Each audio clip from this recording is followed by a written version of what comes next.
I'm Laura, the head mixologist here at Cooper King Distillery, and today I'm going to show you how to shake a cocktail using a Boston shaker.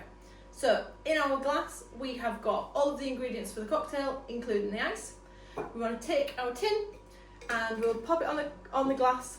So we've got a straight side and a little bit of a gap.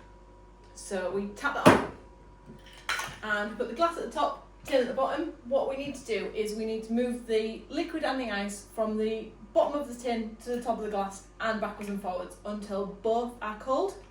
If we hold the bottom of the tin and hold the bottom of the glass, just in case it comes open, at least we can hold it together.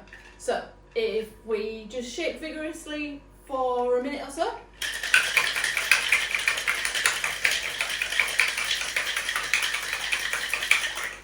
a minute's probably a little bit too long. So to take the tin off the glass, we have the straight side towards us and the gap towards you guys. You should have a little bit of a gap all the way around apart from on your straight side. So if you take the palm of your hand and just tap to the side right at the top of your tin, it will come off. Sometimes it takes 2 goes. And we'll put a strainer on the top and strain that straight into your glass of ice. And there you go.